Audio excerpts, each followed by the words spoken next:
Hello, this is Morel Benard with 1984 Big Brother New World Order, the continuation of the story 1984 Big Brother. I like to call it New World Order. There was a small bookcase in the other corner, and Winston had already gravitated towards it. It contained nothing but rubbish. The hunting down and destruction of books had been done with the same thoroughness in the prole quarters as everywhere else. It was very unlikely that there existed anywhere in Oceania a copy of a book printed earlier than 1960. The old man, still carrying the lamp, was standing in front of a picture in a rosewood frame which hung on the other side of the fireplace opposite the bed. Now, if you happen to be interested in old prints at all, he began delicately. Winston came across to examine the picture. It was a steel engraving of an oval building with rectangular windows and a small tower in front. There was a railing running round the building, and at the rear end there was what appeared to be a statue. Winston gazed at it for some moments. It seemed vaguely familiar, though he did not remember the statue. "The frame's fixed to the wall," said the old man, "but I could unscrew it for you, I dare say." "I know that building," said Winston finally. "It's a ruin now. It's in the middle of the street outside the Palace of Justice." That's right. Outside the law courts. It was bombed many years ago. It was a church at one time. St. Clement Danes, its name was. He smiled apologetically, as though conscious of saying something slightly ridiculous, and added, "Oranges and lemons, say the bells of St. Clement's." "What's that?" said Winston. "Oh, oranges and lemons, say the bells of St. Clement's. That was a rhyme we had when I was a little boy. How it goes on, I don't remember. But I do know it ended up, 'Here comes a candle to light you to bed. Here comes a chopper to chop off your head.' It was a kind of a dance. They held out their arms for you to pass under, and when you came to 'Here comes a chopper to chop off your head,' they brought down their arms down and caught you. It was just names of churches. All the London churches were in it. All the principal ones, that is." Winston wondered vaguely to what century the church belonged. It was always difficult to determine the age of a London building. Anything large and impressive, if it was reasonable new in appearance, was automatically claimed as having been built since the Revolution, while anything that was obviously of earlier date was ascribed to some dim period called the Middle Ages. The centuries of capitalism were held to have produced nothing of any value. One could not learn history from architecture any more than one could learn it from books. Statutes, inscriptions, memorial stones, the names of streets, anything that might throw light upon the past, had been systematically altered. "I never knew it had been a church," he said. "There's a lot of them left, really," said the old man, "though they've been put out to other uses. Now, how did that rhyme go?" "I got it. Oranges and lemons, say the bells of St. Clement's. You owe me 3 farthings, say the bells of St. Martin's. There now. That's as far as I can get. A farthing. That was a small copper coin. Looks something like a cent." "Where was St. Martin's?" said Winston. "St. Martin's? That's still standing. It's in Victory Square, alongside the picture gallery. A building with a kind of triangular porch and pillars in front, and a big flight of steps. Winston knew the place well. It was a museum used for propaganda displays of various kinds, scale models of rocket bombs and floating fortresses, waxwork, tableaux, illustrating enemy atrocities and the like. St. Martin's in the Fields, it used to be called, supplemented the old man, though I don't recollect any fields anywhere in those parts. Winston did not buy the picture. It would have been an even more incongruous possession than the glass paperweight and impossible to carry home, unless it were taken out of its frame. But he lingered for some minutes more, talking to the old man, whose name he discovered was not Weeks, as one might have gathered from the inscription over the shop front, but Charrington. Mr. Charrington, it seemed, was a widower, aged 63, and had inhabited this shop for 30 years. Throughout that time he had been intending to alter the name over the window, but had never quite got to the point of doing it. All the while that they were talking, the half-remembered rhyme kept running through Winston's head. Oranges and lemons, say the bells of St. Clement's. You owe me 3 farthings, say the bells of St. Martin's. It was curious.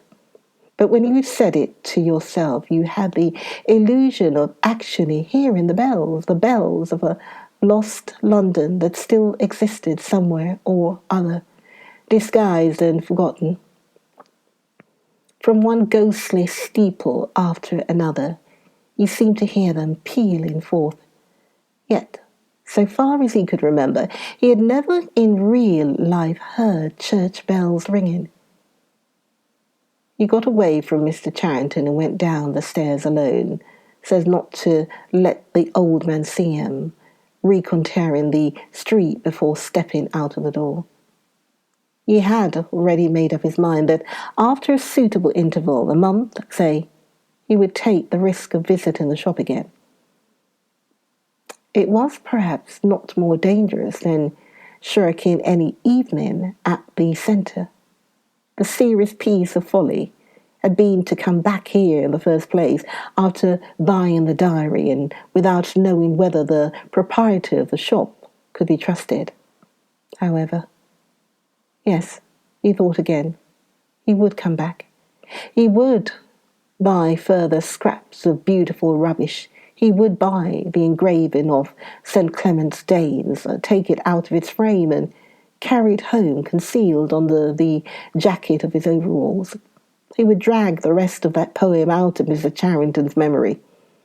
Even the lunatic project of renting the room upstairs flashed momentarily through his mind again. For perhaps 5 seconds exaltation made him careless, and he stepped out on the pavement without so much as a preliminary glance through the window. He had even started humming to an improvised tune. Oranges and lemons, say the bells of St. Clement's. You owe me 3 farthings, say the... Suddenly, his heart seemed to turn to ice and his bowels to water. A figure in blue overalls was coming down the pavement, not 10 meters away. It was the girl from the fiction department, the girl with dark hair. The light was failing, but there was no difficulty in recognizing her. She looked him straight in the face, then walked quickly on as though she had not seen him. For a few seconds, Winston was too paralyzed to move. Then he turned to the right and walked heavily away, not noticing for the moment that he was going in the wrong direction. At any rate, one question was settled. There was no doubting any longer that the girl was spying on him. She must have followed him here, because it was not credible that by pure chance she should have happened to be walking on the same evening up the same obscure back street, kilometres distant from any quarter where party members lived. It was too great a coincidence. Whether she was really an agent of the thought police or simply an amateur spy, actuated by officiousness, hardly mattered. It was enough that she was watching him. Probably she had seen him go into the pub as well. It was an effort to walk. The lump of glass in his pocket banged against his thigh at each step, and he was half-minded to take it out and throw it away. The worst thing was the pain in his belly. For a couple of minutes he had the feeling that he would die if he did not reach a lavatory soon. But there would be no public lavatories in a quarter like this. Then the spasm passed, leaving a dull ache behind. The street was a blind alley. Winston halted, stood for several seconds, wondering vaguely what to do, then turned round and began to retrace his steps. As he turned, it occurred to him that the girl had only passed him 3 minutes ago, and that by running he could probably catch up with her. He could keep on her track till they were in some quiet place and then smash her skull in with a cobblestone. A piece of glass in his pocket would be heavy enough for the job. But he abandoned the idea immediately, because even the thought of making any physical effort was unbearable. He could not run. He could not strike a blow. Besides, she was young and lusty, and would defend herself. He thought also of hurrying to the community centre and staying there till the place closed, so as to establish a partial alibi for the evening. But that too was impossible. A deadly lassitude had taken hold of him. All he wanted was to get home quickly and then sit down and be quiet. It was after 22 hours when he got back to the flat. The lights would be switched off at the main at 23:30. He went in the kitchen and swallowed nearly a teacup full of Victory gin. Then he went to the table in the alcove, sat down, and took the diary out of the drawer. But he did not open it at once. From the telescreen, a brassy female voice was squalling a patriotic song. He sat staring at the marbled cover of the book, trying without success to shut the voice out of his consciousness. It was at night that they came for you, always at night. The proper thing was to kill yourself before they got you. Undoubtedly, some people did so. Many of the disappearances were actually suicides, but it needed desperate courage to kill yourself in a world where firearms or any quick and certain poison were completely unprocurable. He thought with a kind of astonishment of the biological uselessness of pain and fear, the treachery of the human body which always freezes into inertia at exactly the moment when a special effort is needed. He might have silenced the dark-haired girl if only he had acted quickly enough. But precisely because of the extremity of his danger, he had lost the power to act. It struck him that in moments of crisis, one is never fighting against an external enemy, but always against one's own body. Even now, in spite of the gin, the dull ache in his belly made consecutive thought impossible. And it is the same, he perceived, in all seemingly heroic or tragic situations. On the battlefield, in the torture chamber, on a sinking ship, the issues that you are fighting for are always forgotten, because the body swells up until it fills the universe, and even when you are not paralyzed by fright or screaming with pain, life is a moment-to-moment struggle against hunger or cold or sleeplessness, against a sour stomach or an aching toque. He opened the diary. It was important to write something down. The woman on the telescreen had started a new song. Her voice seemed to stick into his brain like jagged splinters of glass. He tried to think of O'Brien for whom, or to whom, the diary was written. But instead, he began thinking of the things that would happen to him after the Thorpe police took him away. It would not matter if they killed you at once. To be killed was what you expected, but before death, nobody spoke of such things, yet everybody knew of them. There was the routine of confession that had to be gone through, the grovelling on the floor and screaming for mercy, the crack of broken bones, the smashed teeth, the bloody clots of hair. Why did you have to endure it, since the end was always the same? Why was it not possible to cut a few days or weeks out of your life? Nobody ever escaped detection, and nobody ever failed to confess. When once you had succumbed to thought crime, it was certain that by a given date you would be dead. Why then did that horror, which altered nothing, have to lie embedded in future time? He tried, with a little more success than before, to summon up the image of O'Brien. We shall meet in the place where there is no darkness, O'Brien had said to him. He knew what it meant, or thought he knew. The place where there is no darkness was the imagined future, which one would never see, but which by foreknowledge one could mystically share in. But with a voice from the telescreen nagging at his ears, he could not follow the train of thought further. He put a cigarette in his mouth. Half the tobacco promptly fell out onto his tongue, a bitter dust which was difficult to spit out again. The face of Big Brother swam into his mind, displacing that of O'Brien.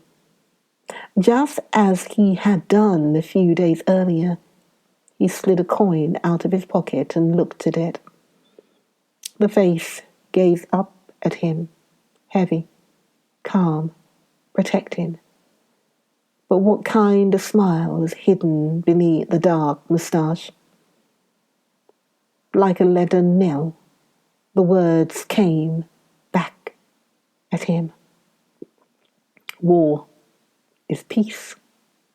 Freedom is slavery. Ignorance is strength. It was the middle of the morning, and Winston had left the cubicle to go to the lavatory. A solitary figure was coming towards him from the other end of the long, brightly lit corridor. It was a girl with dark hair. 4 days had gone past since the evening when he had run into her outside the junk shop. As she came nearer, he saw that her right arm was in a sling, not noticeable at a distance because it was of the same colour as her overalls. Probably she had crushed her hand while swinging round one of the big kaleidoscopes on which the plots of novels were roughed in. It was a common accident in the fiction department. They were perhaps 4 meters apart when the girl stumbled and fell almost flat on her face. A sharp cry of pain was wrung out of her. She must have fallen right on the injured arm. Winston stopped short. The girl had risen to her knees. Her face had turned a milky yellow colour against which her mouth stood out redder than ever. Her eyes were fixed on him, with an appealing expression that looked more like fear than pain. A curious emotion stirred in Winston's heart. In front of him was an enemy who was trying to kill him. In front of him also was a human creature in pain and perhaps with a broken bone. Already he had instinctively started forward to help her. In the moment when he had seen her fall on the bandaged arm, it had been as though he felt the pain in his own body. "You're hurt," he said. "It's nothing, my arm. It'll be all right in a second." She spoke as though her heart was fluttering. She had certainly turned very pale. "You haven't broken anything?" "No, I'm all right. It hurt for a moment, that's all." She held out her free hand to him, and he helped her up. She had regained some of her colour and appeared very much better. "It's nothing," she repeated shortly. "I only gave my wrist a bit of a bang. Thanks, comrade." And with that she walked on in the direction in which she had been going, as briskly as though it had really been nothing. The whole incident could not have taken as much as half a minute. Not to let one's feelings appear in one's face was a habit that had acquired the status of an instinct, and in any case they had been standing straight in front of a telescreen when the thing happened. Nevertheless, it had been very difficult not to betray a momentary surprise, for in the 2 or 3 seconds while he was helping her up, the girl had slipped something into his hand. There was no question that she had done it intentionally. It was something small and flat. As he passed through the lavatory door, he transferred it to his pocket and felt it with the tips of his fingers. It was a scrap of paper, folded into a square. While he stood at the urinal, he managed with a little more fingering to get it unfolded. Obviously, there must be a message of some kind written on it. For a moment he was tempted to take it out into one of the water closets and read it at once. But that would be shocking folly, as he knew well. There was no place where you could be more certain that the telescreens were watching continuously. He went back to his cubicle, sat down, threw the fragment of paper casually among the other papers on the desk, put on his spectacles and hitched the speak right towards him. 5 minutes, he told himself, 5 minutes at the very least. His heart bumped in his breast with frightening loudness. Fortunately, the piece of work he was engaged on was mere routine, the rectification of a long list of figures not needing close attention. Whatever was written on the paper, it must have some kind of political meaning. So far as he could see, there were 2 possibilities. One, much the more likely, was that the girl was an agent of the thought police, just as he had feared. He did not know why the thought police should choose to deliver their messages in such a fashion, but perhaps they had their reasons. The thing that was written on the paper might be a threat, a summons, an order to commit suicide, a trap of some description. But there was another, wilder possibility that kept raising its head, though he tried vainly to suppress it. This was that the message did not come from the thought police at all, but from some kind of underground organization. Perhaps the Brotherhood existed, after all. Perhaps the girl was part of it. No doubt the idea was absurd, but it had sprung into his mind in the very instant of feeling the scrap of paper in his hand. It was not till a couple of minutes later that the other, more probable explanation had occurred to him. And even now, though his intellect told him that the message probably meant death, still, that was not what he believed. And the unreasonable hope persisted, and his heart banged. It was with difficulty that he kept his voice from trembling as he murmured his figures into the speak right. He rolled up the completed bundle of work and slid it into the pneumatic tube. 8 minutes had gone by. He readjusted his spectacles on his nose, sighed, and drew the next batch of work towards him, with a scrap of paper on top of it. He flattened it out.